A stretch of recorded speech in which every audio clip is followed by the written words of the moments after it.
conférence. Alors pour commencer, je vais faire une brève présentation de l'association organisatrice. On l'appelle OW NOLA, pour Orléans, Wichita, New Orleans, et elle a pour objet de faire vivre les jumelages entre Orléans et deux villes américaines qui sont Wichita au Kansas et la Nouvelle-Orléans en Louisiane. Elle a également pour objet de développer des liens avec les habitants des villes et des régions d'Amérique du Nord qui portent le nom d'Orléans. Ça, c'est un objet qui est assez récent puisque nous l'avons introduit dans nos statuts en 2016. Alors tout naturellement, nous avons en priorité noué des contacts avec la Nouvelle-Orléans, puisqu'avec Wichita, ils existaient déjà depuis très longtemps. Et ça a donné lieu à un jumelage réel qui s'est concrétisé en 2018 avec l'intervention de la mairie. Et aujourd'hui, eh bien, nous nous tournons aussi vers d'autres horizons. Je pense notamment à la ville d'Orléans, dans l'agglomération d'Ottawa, la capitale fédérale canadienne. Et puis, nous avons aussi euh, à nous tourner vers l'île d'Orléans, qui, elle, est en face de Québec, sur le fleuve Saint-Laurent. Euh, et nous avons également une autre, euh, une autre destination qui est la petite ville d'Orleans, qui, elle, est une cité balnéaire qui se trouve à Cape Cod, dans le Massachusetts. Alors, pour votre complète information, Orléans-Wichita compte à ce jour plus d'une centaine d'adhérents, dont l'association France-Louisiane, dont nous accueillons certains représentants lors de cette visio. Alors aujourd'hui, pourquoi est-ce qu'on se réunit? Eh bien, on vit tous une période qui est très particulière avec la pandémie de Covid-19 et un isolement qui en découle avec toutes les restrictions au voyage, les fermetures de frontières, les confinements que les uns et les autres auxquels on doit faire face.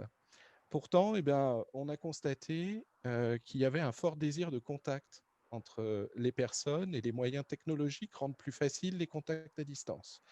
Donc, tout naturellement, l'association que je préside a lancé l'idée d'un club francophone pour nouer des liens forts entre les habitants d'Orléans, en France, et nos cousins francophones et francophiles des USA et du Canada, que nous connaissons déjà ou avec lesquels nous voulons faire connaissance. C'est ainsi qu'est née la visio d'aujourd'hui, l'instant francophone, qui est un direct entre les deux rives de l'Atlantique, comme je le disais tout à l'heure. D'un côté, Orléans en France, sur les bords de Loire, le fleuve Royal, et de l'autre, nos villes jumelles, la Louisiane, le Québec, peut-être même le Nouveau-Brunswick et Orléans dans l'Ontario. Alors moi, je suis très heureux de vous accueillir et j'espère que l'expérience va vous plaire et qu'on pourra la renouveler par la suite. Ce nouveau club est bien sûr en français et aujourd'hui, c'est sa grande première. Donc, je dirais que j'en appelle à une certaine forme d'indulgence de votre part à tous, car il y aura certainement quelques couacs. Indulgence, patience et respect aussi pour chaque participant. En effet, tous les niveaux de français sont représentés. Il y a parmi nous des grands débutants qui hésiteront à se lancer et préféreront peut-être se taire, simplement écouter les autres parler. Je pense à un public qui est anglo-saxon et qui ne parle pas le français tous les jours, voire quasiment pas. Alors c'est très courageux de leur part d'avoir franchi le pas et de s'être connecté à cette vidéo. On les en remercie. Et je vous demanderai de bien articuler et de ne pas parler trop vite pour qu'il y ait une bonne compréhension mutuelle. Ça, c'est vraiment une règle fondamentale dans les petits groupes dans lesquels on va vous assigner. Alors pour plus de commodité, la conversation va effectivement se faire par petits groupes qui vont être mélangés, que nous allons constituer dans quelques minutes de manière à tâcher d'être un peu organisés et avec le souci d'y trouver les différentes régions qui sont présentes aujourd'hui. Cela peut intimider au premier abord, mais les groupes restreints vont permettre à chacun de s'exprimer et d'éviter une certaine cacophonie. Alors la discussion, elle va porter sur des sujets très faciles et très conviviaux, puisque le but, c'est de créer du lien pour cette première. On va vous demander de vous présenter, parler de vos racines francophones ou de votre francophilie, de votre région de naissance et de domicile. Une fois ce petit tour de table fait, eh bien, chaque groupe pourra poursuivre la discussion comme il lui plaît, mais toujours avec un souci constant du respect mutuel et de la convivialité. C'est vraiment ça qui est le plus important. Vous pourrez aussi entendre différentes sonorités, d'autres formes de parler, de nouvelles expressions et d'autres façons de dire les choses. N'hésitez pas à utiliser le chat à côté pour traduire, parce que parfois on peut avoir des expressions qui sont totalement inconnues d'une région à l'autre. Donc, si vous voyez qu'il y a un petit blanc dans la conversation parce qu'on ne comprend pas bien, ou alors n'hésitez pas à le dire, eh bien, vous pouvez mettre la traduction à côté. Je disais tout à l'heure que nous avons des participants qui nous viennent de différents endroits. Alors, j'aimerais prendre juste un instant pour les présenter. Je demanderai aux personnes concernées de signaler collectivement, je dirais, soit en agitant les mains, soit vous pouvez arrêter remettre en route les micros et puis nous dire si vous êtes là. Alors, on a d'abord des représentants d'Orléans, France. Et parmi eux, on a des représentants des habitants d'Orléans, des citoyens orléanais, mais également on a quelques assistants de langue qui enseignent dans les établissements scolaires d'Orléans et qui font partie de nos activités. Donc, si vous pouvez montrer qui vous êtes, voilà, les Orléanais.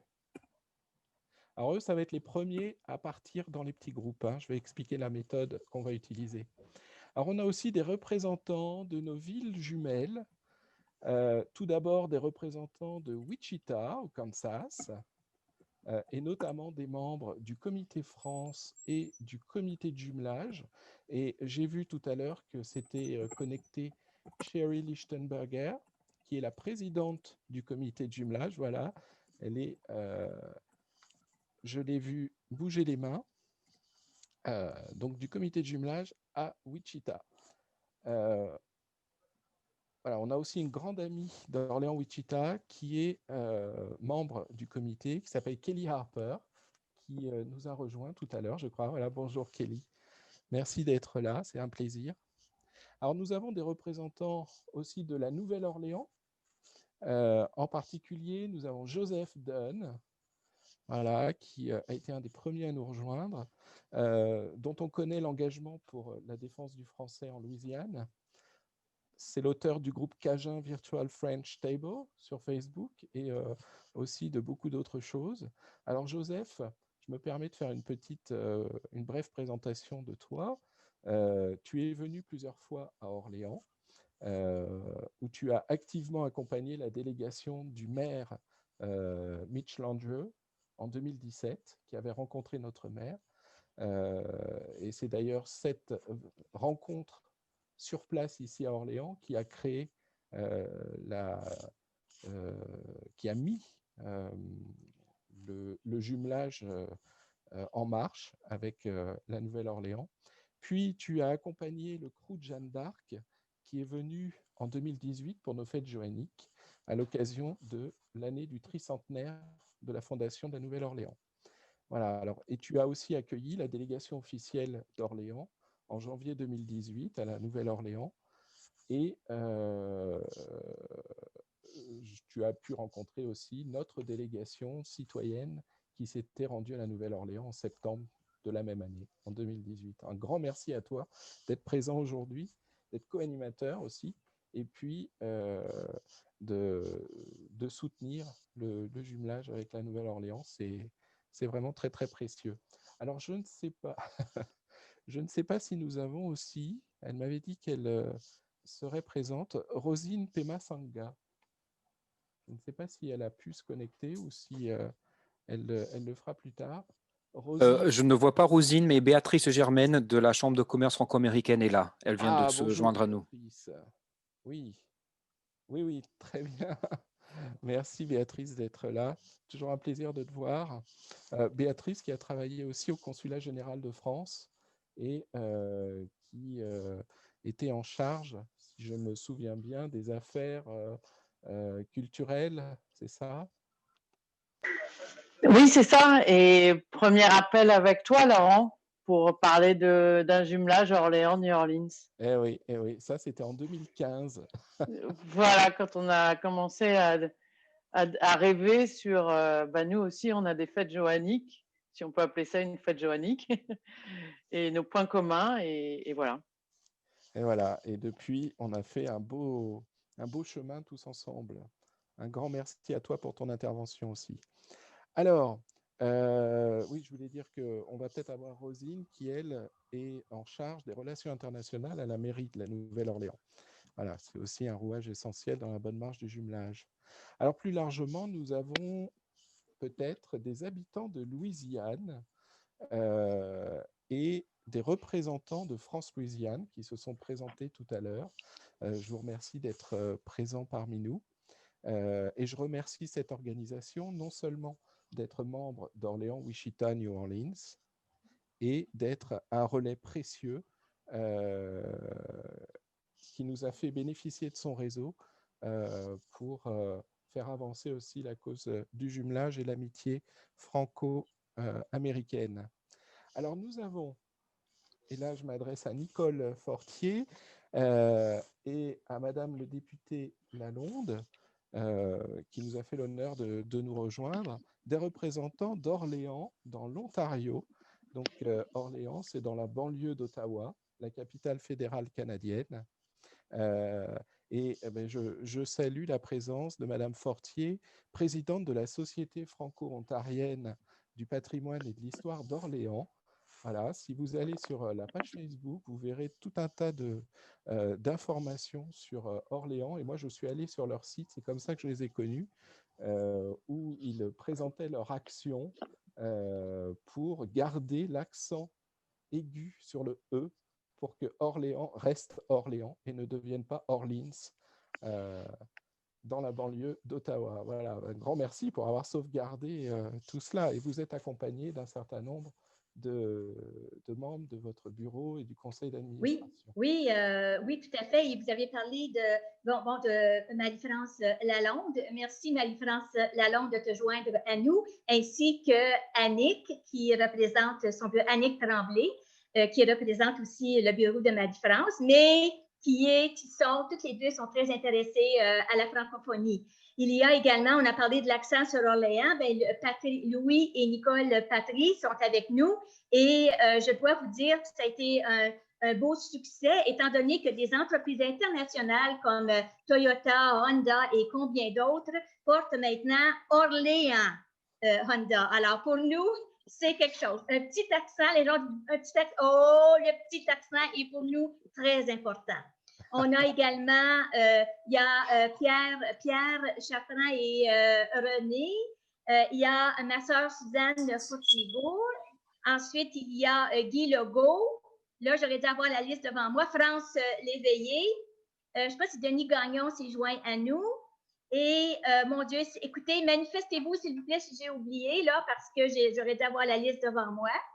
Mais nous sommes au moins 9 personnes, 9-10 personnes qui représentent Orléans, Ontario. Alors voilà, donc, merci. Merci de cette belle occasion. Nous sommes très excités parce que nous en parlons depuis au moins 2016-2017, nous aussi, Laurent. Alors, j'imagine qu'on était dû. Les Orléans des Amériques, Orléans du Canada et Orléans en France, ainsi que les collègues des autres villes qui sont ici avec nous. On était dû pour se rencontrer. Alors, bravo. Absolument. Bienvenue en tout cas. Merci. Alors, donc nous avons aussi des représentants, j'ai cru en voir quelques-uns, de l'île d'Orléans au Québec, qui se situe en face de la ville de Québec sur le fleuve Saint-Laurent. Est-ce que vous pouvez vous manifester, s'il vous plaît, s'il y a des personnes de l'île d'Orléans parmi nous?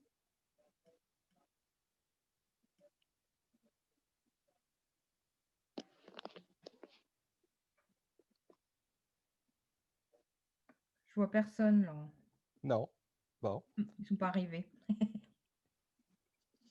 Bon, c'est pas grave. Eh bien, ils arriveront plus tard, je pense. Hein. Alors, est-ce que nous avons des Acadiens aussi du Nouveau-Brunswick parmi nous?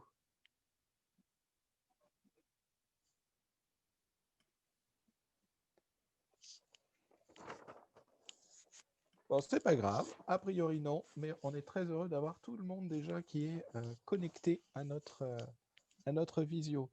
Donc un grand merci à tous, encore une fois. Alors après cette longue introduction, on va vous répartir dans les groupes de discussion. Donc, ça va prendre quelques minutes. Alors, j'ai créé 7 groupes, mais pour l'instant, comme on n'est qu'une cinquantaine, on va peut-être n'utiliser que 5 groupes. Alors, on va procéder par étapes. Hein. D'abord, on va assigner à chaque groupe plusieurs Orléanais français, voilà, avec des assistants de langue aussi. Ce sont eux qui vous accueilleront dans leur groupe. Ensuite, nous allons répartir les participants en appelant les différentes régions. Donc, on se retrouvera ensuite tous en plénière d'ici 1h15 pour évoquer l'expérience qu'on vient de vivre et ce que vous en avez tiré. On fera un petit débriefing tous ensemble, ce qui vous a plu et ce qu'on pourrait améliorer et quelle pourrait être la suite de cette grande première de l'instant francophone.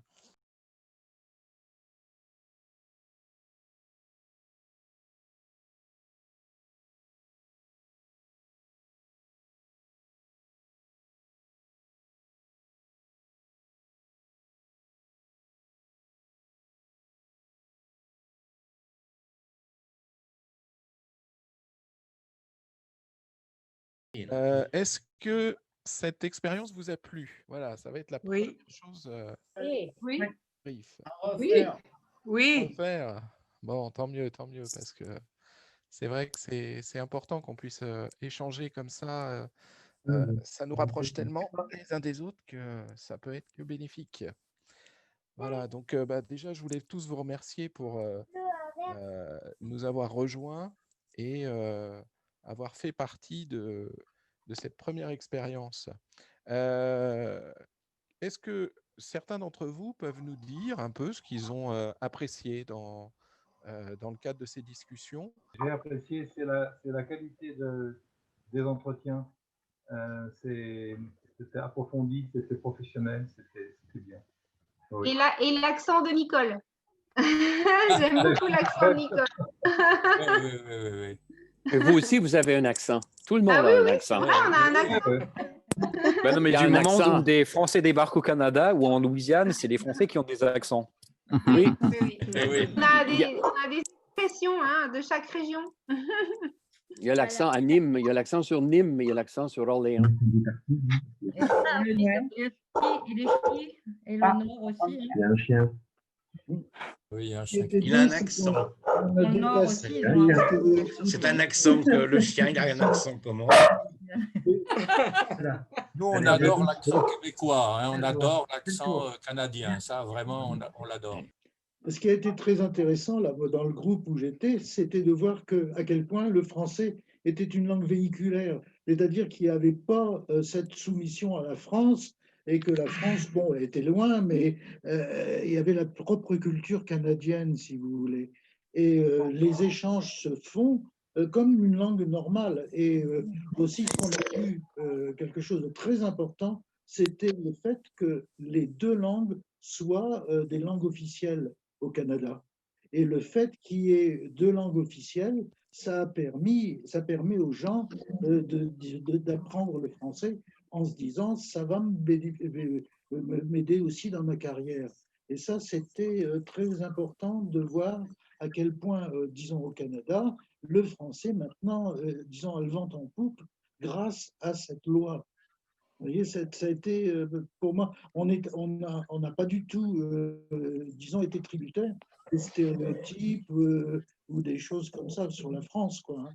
C'était vraiment là l'idée que la langue servait à une communauté pour se rapprocher et pour avoir des liens d'amitié et de famille, quoi. C'était bien, c'était très bien, ouais, à refaire. Moi qui ai vécu au Canada dans les années 60, 50 et 60, la lutte au Québec, il y a la langue française prime et le résultat des durs combats, voilà, des boîtes aux lettres dynamitées et j'en passe et d'autres. Mais en même temps, déjà à cette époque-là, si celui qui voulait avoir son bac était obligé de le passer dans les deux langues. C'est-à-dire que sans les résultats en français, hein, que vous alliez à une école anglaise, vous n'avez pas le bac. Et vice-versa. Et ce qui est le plus marrant, c'est que vous allez à Montréal aujourd'hui, la jeunesse d'aujourd'hui préfère parler anglais que français.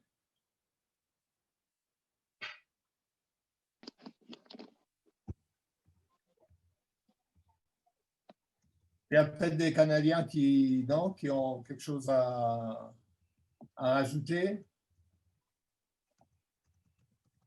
Je pourrais te dire que je ne veux pas parler en mon nom, là. Enfin, je parle en mon nom.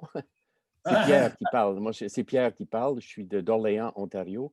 Alors, la réalité montréalaise, elle est près et elle est proche de nous, mais elle est loin de nous aussi. On ne vit pas les mêmes cadres, le même contexte linguistique. Nous, en Ontario, pour parodier John F. Kennedy, on se dit « Ne te demande pas ce que le français peut faire pour toi, mais demande ce que tu peux faire pour le français. » C'est ce que je me dis toujours. Alors, donc, mais pour ce qui est de Montréal, c'est sûr qu'il y a une anglicisation, mais bon, l'immigration fait beaucoup. Il y a la loi 101. Là, je parle de réalités qui sont proches de moi, mais que je ne vis pas moi. Parce qu'au Québec et à Montréal, même Montréal, c'est différent du reste du Québec. Enfin, je ne veux pas parler là, au nom de mes compatriotes. Là, je ne veux pas dire des bêtises, mais c'est différent ici, en Ontario, de ce que c'est à Montréal. Mais le fait est, c'est vrai, l'anglais a beaucoup de place. Et bon, on est en Amérique du Nord. On est 8 millions dans un océan de 350 millions. Alors, faut se battre, même à Montréal, même s'ils ont la loi 101, qui est une loi du gouvernement qui assure la primauté du français au Québec. La bataille est toujours à faire. Je vais devoir vous quitter pour aider ma fille. Mais j'ai le contact déjà de Béatrice et je suis pour l'échange d'emails et il n'y a pas de problème. Donc, j'enseigne l'anglais, donc je suis d'accord avec tout ce qui s'est dit sur l'anglais et le français. Pour moi, les deux sont aussi importants, mais je suis française, donc je serai toujours là pour vous. Voilà, merci, au revoir. Merci, Karine. Au revoir. Je dirais un petit peu sur la franco-créolophonie en Louisiane, et c'est vrai que moi, je suis très intéressé par ce qui se passe dans les communautés francophones minoritaires dans les différentes provinces au Canada, et je dirais, et je soulignerais un petit peu ce que disait Pierre, la réalité francophone dans chaque province est différente les unes des autres. Et il y a même différentes identités francophones au Canada que beaucoup de gens ont tendance à ne pas savoir, en fait. Les Acadiens, c'est différent des Fransaskois, c'est différent des Franco-Manitobains, c'est différent des Franco-Ontariens, et tout est différent des Québécois. Donc, c'est intéressant de voir les différents modèles qui ont été mis en place au fil des années en Nouvelle-Écosse, au Nouveau-Brunswick, au Manitoba, en Saskatchewan et en Ontario, où vous êtes, si j'ai bonne mémoire, 500 000 à parler français dans les différentes communautés. Mais ce qui vous différencie de notre situation louisianaise, c'est que vous avez l'appui gouvernemental, provincial et fédéral pour maintenir le français, même si avec la loi 101 et aussi tout le débat maintenant autour du renouvellement de la loi sur les langues officielles, ce qui fait débat au Nouveau-Brunswick particulièrement maintenant. C'est intéressant de voir comment tout cela se joue et comment nous, en Louisiane, on peut s'appuyer sur ces différents modèles dans les différentes provinces pour faire progresser ce que nous essayons de faire avec le français en Louisiane. La question de la survie de la langue est vraiment une question de son usage sur les plans sociaux, professionnels et économiques.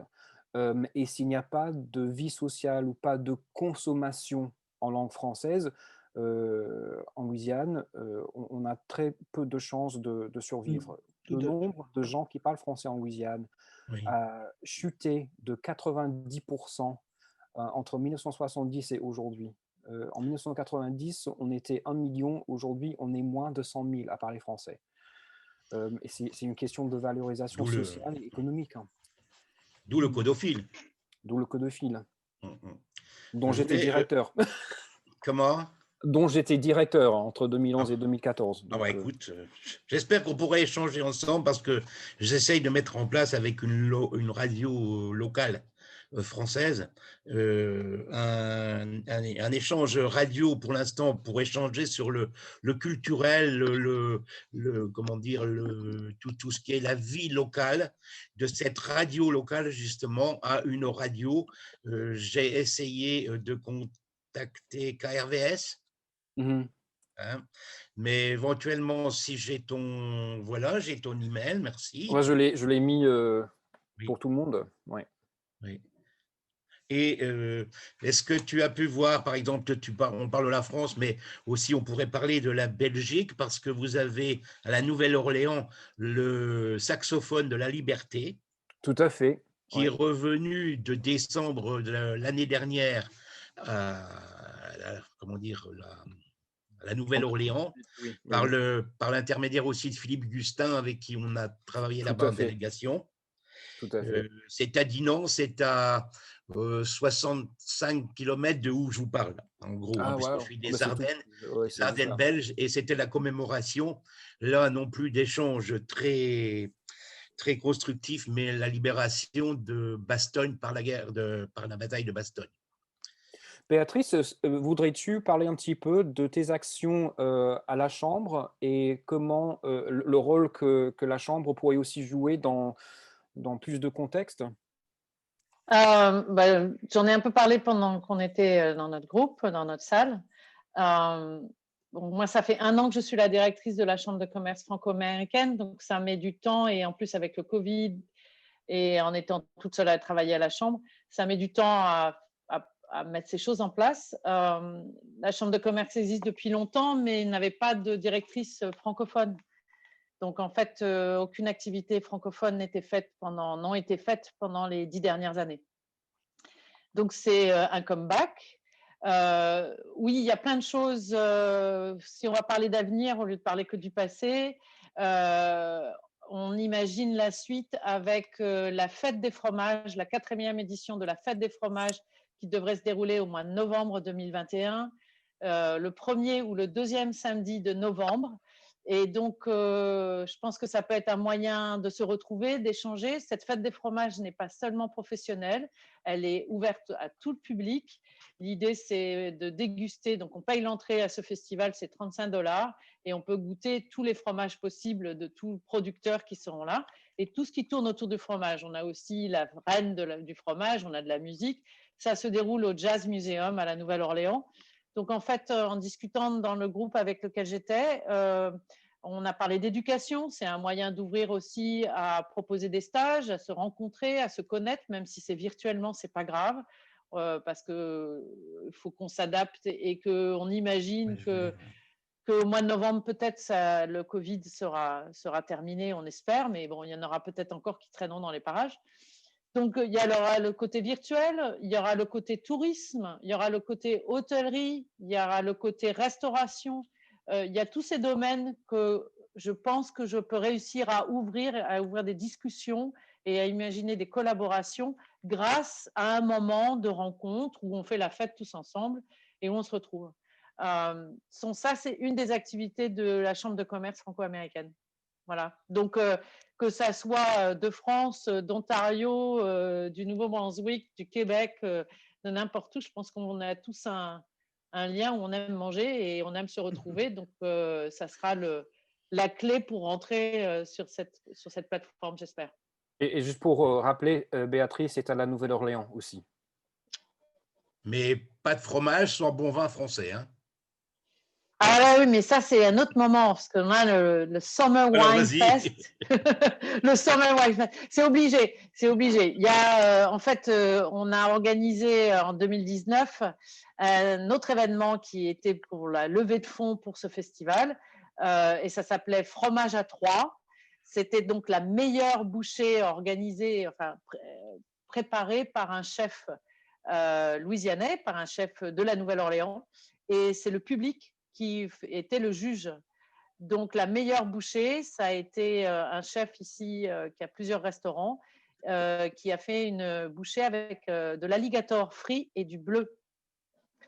Donc voilà, des rencontres comme ça autour de ça, ça peut être super. Et bien sûr, le vin et tout ce qui tourne autour. On a fait une dégustation, une classe sur goûter du fromage et l'associer avec du vin ou des cocktails aussi, ou de la bière. Le cognac, c'est génial aussi. Alors moi, je voudrais rebondir sur ce que tu viens de dire là, et notamment les échanges gastronomiques, parce que c'est vrai que c'est très important. Puis en plus, ça a l'avantage d'être très consensuel. Hein. Dès qu'on touche aux papilles gustatives, là, on retrouve l'unité. Quand on a reçu en 2018 pour le tricentenaire de la Nouvelle-Orléans, on avait reçu un chef qui est Kevin Belton de la Nouvelle-Orléans, ici à Orléans. Et il nous avait fait un repas au lycée hôtelier avec les élèves. Ils avaient partagé. Il y avait l'ambassade des États-Unis qui était présente. Il y avait mon asso, évidemment, puisque c'était nous qui organisions. Et c'était dans le cadre de la fête de la gastronomie, à laquelle les Français sont très attachés. Et il nous avait fait un jambalaya avec de l'andouille de Jargeau. Voilà, donc on avait une spécialité louisianaise et le mélange avec des produits vraiment du terrain de la vallée de la Loire. C'est exactement ce que je propose à la Chambre de commerce, c'est d'adapter ces recettes traditionnelles. Un peu l'avenir, c'est ça, on fait avec les moyens du bord. Pendant la crise, ça a été aussi la preuve qu'il fallait se réinventer. Donc, avec les moyens du bord, on fait ça. Moi, étant parisienne, il a fallu que j'adapte ma cuisine avec les ingrédients que je trouve à la Nouvelle-Orléans, qui sont complètement différents. Donc, il y a des plats traditionnels qui sont plus difficiles à faire, mais on s'adapte. Et c'est ça qui est hyper intéressant dans l'échange. Et d'ailleurs, on a une entreprise ici à Orléans qui s'appelle Martin Pourret, qui est une entreprise qui produit des condiments, hein, notamment vinaigre, moutarde, qui aimerait bien s'installer, envoyer à la Nouvelle-Orléans et vous faire découvrir ces produits qui sont de la région orléanaise, qui est réputée en matière de vinaigre. Et il y a eu un moment, il y avait le thé aussi. Oui, tout à fait, avec les cafés Jeanne d'Arc. Voilà, qui ont fait lors du tricentenaire aussi des productions spéciales qu'ils continuent à vendre parce qu'ils les ont étoffées sur la Nouvelle-Orléans. Alors, un petit clin d'œil aussi à nos amis de Wichita. Martin Pourret est aussi intéressé pour vendre à Wichita et exporter vers le Kansas ses productions pour faire découvrir la bonne cuisine française.